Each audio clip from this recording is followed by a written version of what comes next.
Hello, everybody, and good morning. My name is Ricardo Cabrera, and I am the operations manager here at the Latino Chamber of Commerce of Boulder County. And today we have as our special guest, Lizbeth Mendoza. Lizbeth is a Boulder County Public Health employee. She is a cultural broker, and she is a co-coordinator for the Coalition for COVID Vaccine Equity. I think I said it all backwards, but that's what it is. So welcome, Lizbeth. How are you today? Hi, thank you.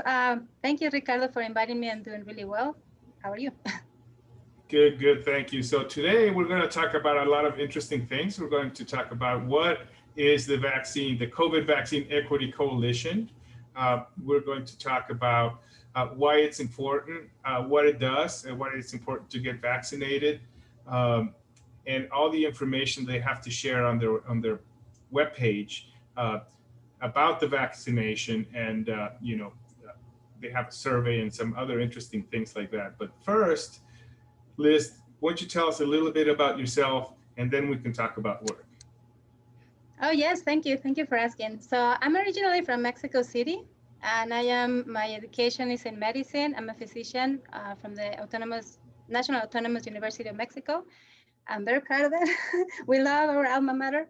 And also I am, one of my first specializations were in clinical pharmacology, and that's where all this vaccination or the vaccine, the production of vaccines and the testing and all that stuff comes to be very interesting to me. And I can really tell that this vaccine works and works really well. It's a marvel of science. So I'm super excited to work on this.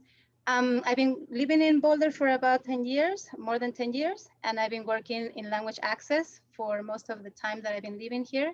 And that's how I also became a cultural broker as part of that effort, working with minorities that do not speak the language or limited English proficiency communities. Mm-hmm. Excellent. Well, thank you for that. You sound like a well-rounded individual, and I hear that you're also completing your what do they call that? So you can actually be a doctor in the United States and practice in the United States. So it's the upgrade that you have to do. So because you have your degree in Mexico, but you still need to upgrade it to work in the U.S. So yeah, good I'm luck inside with the that. process. That's a long process, but I'm inside the process, and I hope I can do it sometime, not too soon, because again, it's long process. But there I am. I'm just happy to do it. Excellent. Good luck with that. I hope you get it soon, Thank sooner you. than later. Um, okay, well, let's talk about work then, and let's start with this question. So, COVID Vaccine Equity Coalition. So, what is it? What do you do, and why? Why do we need that? Yeah. Well, first of all, I'm sorry I didn't put it right in the beginning. Is we call it the VECC, is a Vaccine Equity Coordination Committee. And this is a very important initiative from Boulder County Public Health. We're very proud of it, and we're very grateful to the community for it as well. So this program came to be, although it's been years of working with communities and fostering equity. This came to be because of COVID, where we saw that the inequities became even bigger, became way more clear, not only here, but everywhere.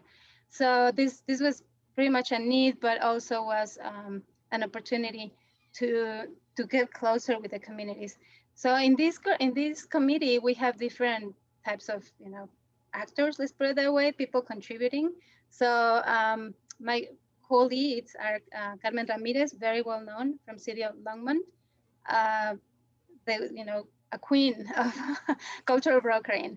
And then we have also Chris Campbell, who is also a star and a super leader in the management of this pandemic in our county. And so I'm just very excited to work with them. But then this is just in the part of the coordination. That's all that is us doing that. But really, the stars are the people in the community, and the community is represented by the community ambassadors. These are organizations that are very solid in the community. The community can tell you about them. They are very close to different groups, different minorities, and so we're talking about Centro Amistad, El Comité, El Paso, Boulder, Peak to Peak, try not to leave anybody out, but the Center of People with Disabilities, etc. And several that have been going and coming, but also other organizations that are just there with the intention of helping somehow the community, and also cultural brokers, which are very important figures in our communities. These are more like individuals and their leaders, like, you know, like Guillermo Estrada is one of the most important leaders in the cultural brokering groups. So we are very, Nick Robles. So these are very important representatives for cultural brokers. And so again, and other, you know, and partners that want to help, other organizations that, or groups that want to help, and that really have been doing a lot for the community. And so what we do with them is they bring us information about what the communities need and how can we help the community, because this is not something, this is shared. Everything is shared. So they tell us how to do things, not that we tell them.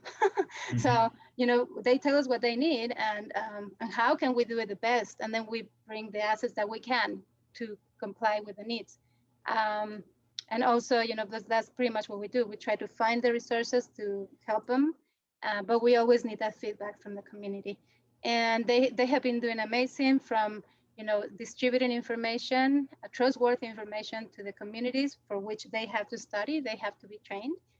So that implies a lot of effort on their side. They have to continually read and be updated, but also they have literally helped people register like one by one to get a vaccine. Because, you know, there was a barrier at some point. It still is for a lot of people a barrier to be able to access to the registration pages and to get an appointment, even the language barrier. So they have been breaking barriers here and there, they have been helping creating clinics that are welcoming and really sensitive to the needs of the communities, from the LGBTQ communities, the Hispanic communities, the BIPOC communities, the communities in the mountains, you know, like you name it. They have been amazing. So they have been doing a lot, you know, helping on this, and more than I can tell right now. Really, it's amazing their work. So that's why we are very proud of this committee, but mostly we're grateful to them and to all the people participating. Right. Well, that's a wonderful thing, because as we know, and the statistics show, that there is inequity in vaccination. I mean, there's a high rate in Boulder County, especially the vaccination rate is very high regardless. But still, you know, the minority communities, for all the reasons that you mentioned, are still lagging. And so thank you for all that work. And I know you guys are going to be really, really successful doing that, because the whole community is involved with this. So tell us a little bit, Liz, about all this information that you guys are gathering from the community ambassadors and the public. You share all this information on your website. So I think you have just the stats, the local stats for the county on who's getting vaccinated, who's not, and where, geographically speaking. You have a page specifically for parents, and maybe even a raffle entry. And you also have like a directory of vaccinations, where you can get back, you know, a vaccine, what times and what locations, and what their sensitivities are, cultural sensitivities are. So tell us a little bit more about that. And I'm going to share all this information down here, by the way. I'm going to have links for all you guys to be able to get to this web pages and read this information, and help yourself to that directory and raffle and all those things that Liz is going to tell us about.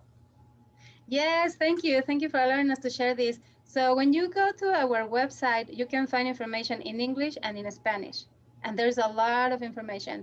But you know, I want to talk about these three particular pieces, and one of them is the directory of the providers. So what we present there is tables with information, you know, about where are the clinics happening, who is providing the vaccines, where are those providers or those clinics happening, when are they happening, the times and everything, which kind of vaccine, which becomes very relevant now that we're vaccinating the kiddos, because the parents are looking for Pfizer. So that's where you can see, where can you find Pfizer? Some people are looking for J&J, and you can find there who is offering J&J when. Also what the requirements are. Really, the requirements are just for you to show up, because there's no cost to vaccines, you don't need documentation, and you definitely don't need to show insurance at all. So it's just, you just have to show up in there and put your arm. And so then, so that we can see that, we can see even if there are incentives offered at the clinics. And the reason we offer incentives, it seems like people enjoy the clinics when there is something going on. Incentives, we're talking creative stuff like a food truck, giving free food, or maybe a concert, something that people can feel like, that can be fun too, or gathering with other communities and so on. Because mostly right now that events are starting to happen where there's something going on, and hey, we're going to be there with a bus giving vaccines. So, and also the other providers, the more common providers like us, like Boulder County Public Health, we offer certain clinics 2 times a week, and then Saturdays every other Saturday. And where can you find us? When can you visit? And what might you be able to get besides your vaccine?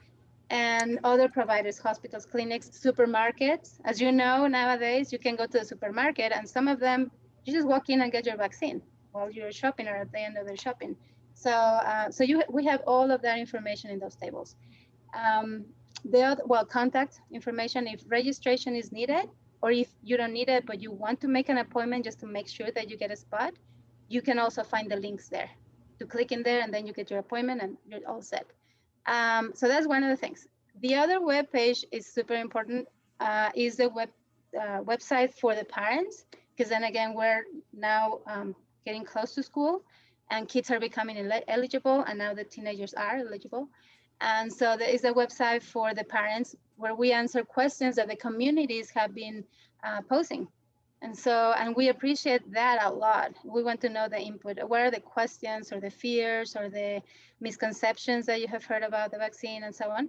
And so you can feed that page by sending us your information or your questions and so on.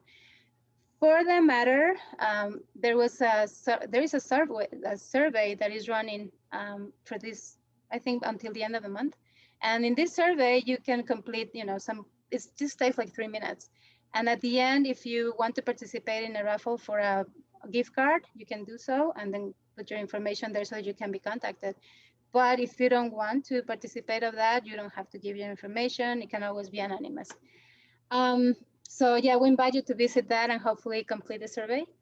But if not, at least read through it and see if your question is there, and then you'll see your answer. And just shoot us an email or call us in the call center with any questions that you have. No question is stupid. I mean, seriously, I'm telling you, because people constantly, I was ashamed to ask this thing. And then, no question is stupid. We'll do our best. The people in the call center speak English and Spanish, and we'll do our best to answer what we know, what science can tell you today, or what is available, because some things we don't know. Anyways, but that's one. And the other one is the one with the dashboard. And in that dashboard, you can check on what is the statistics on the vaccination uptake in Boulder County. You can see updated every week. I think it's every week, like the tables for the vaccination. So this is updated constantly and tells us how many people are fully vaccinated in Boulder County. And just important to remember how many people of the eligible population, because not everybody is eligible right now. Right? The kids are not, the smaller kids. So how many people of the eligible population have been fully vaccinated, 2 doses of Moderna and Pfizer, or 1 dose of Janssen's or J&J, and how many people is only 1 dose partially vaccinated. You can also play in the dashboard with a map, and in that map, you can see per location, like what is the vaccination rate in Longmont, Louisville, Lafayette, City of Boulder, other areas of Boulder County. So it's an interesting webpage to visit. There are certain, the information is really interesting to navigate. And just with the knowledge that, of course, like in any system, in any statistical system, and in the world, given the situation, things are changing constantly. And sometimes the updates take time. And so you may not see the reflection of everything happening right away. There are certain limitations, obviously. But still, it's a good approximation or a visual representation of what's going on in the county, just for you to know. Excellent. Wow, that's a lot of information. And again, I'm going to put all those links down here so you guys can go find out the state of the vaccine in the county and where you can go get vaccinated. And just briefly, because we're running out of time, I do want you to, it is, we mentioned, we know that there is a inequity in the vaccine. So even though, we are getting vaccinated, there's always a lag in the minority population that is, and our goal and the goal for your coalition is to catch up, right? To give everybody not only the opportunity, because we all have the opportunity, the access to get vaccinated. So just quickly, tell me maybe one or two myths that you know about of why people or the minority populations, or really people in general, that are not getting vaccinated. Why are they not going? Okay, so yeah, so one of the most common that we hear is these vaccines can't be safe if they are experimental vaccines and if they were approved so fast. And so the one thing to say is, for one thing, they are not experimental vaccines. The experimentation phase ended while ago.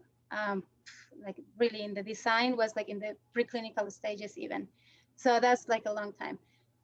They have demonstrated to be safe. They have gone through all the testing, through all the scrutiny of reviewing thousands and thousands of people, volunteers that participated to see how they responded to the vaccine.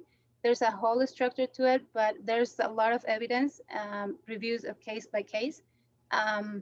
After, and that's considering that was after the very complex process of designing the research from the beginning and the clinical trials, and then finally getting an approval. They were not really developed like that so fast. It really took a while considering the situation.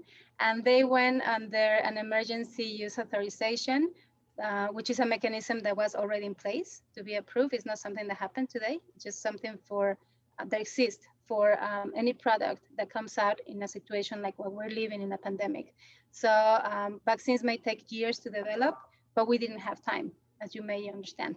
So that's why this procedure exists and has been in place forever. And still, for that to happen, there was a lot of reviewing documents, reviewing manufacturing processes, reviewing each case by case. So this vaccine is not really anymore experimental. It's though under constant monitorization.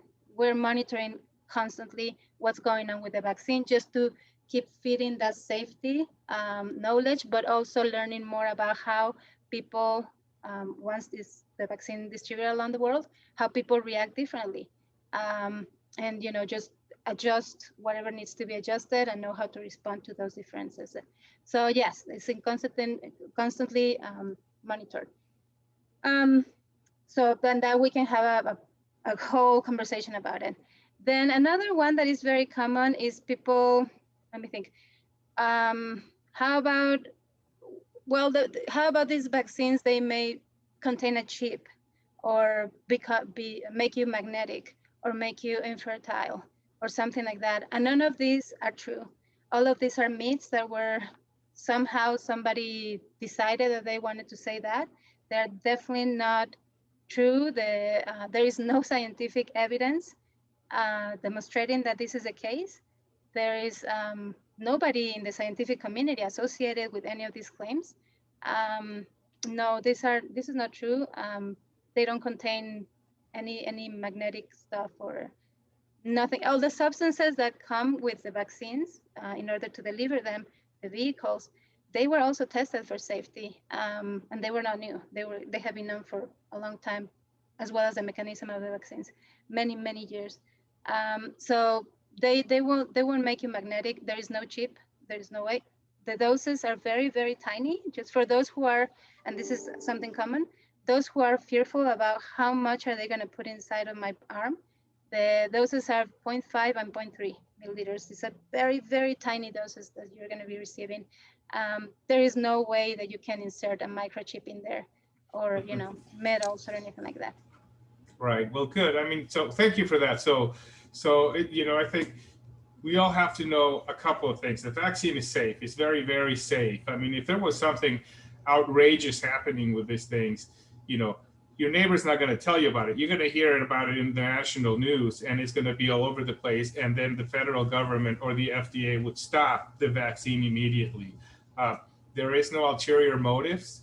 for this vaccine. So, you know, just know that it's safe, and also know that we're still on this pandemic. As much as we'd like to think, as much as the state of Colorado is opening up completely, we're not out of it yet. There's actually a new variant, the Delta variant, that is gaining strength. And we have to keep an eye out for that. And really, the only protection we have is to get vaccinated. So use the tools, use the information that Boulder County Public Health has out there for you. These links are down here for you to learn about and follow and find out where you and your kids can get vaccinated, and go do it. So it's for our own good, it's for our own health, and thank you for being with us. Thank you, Liz, for all this great information that you shared with us, and thank you for the great work you're doing with your Vaccine Equity Coalition. And before we go, I have a surprise question for you. Are you ready? Yes. All right, so here it is. What is your favorite sound or noise? I think the sound of water. Running water or like ocean water? More like when something splashes water, not like loud, but like, you know, bloom, something falls in the water and that little sound that comes ding. Oh yeah, so very musical. Awesome. Thank you so very much. And with that, thank you everybody for attending and for listening to Liz. And until next time. Thank you so much.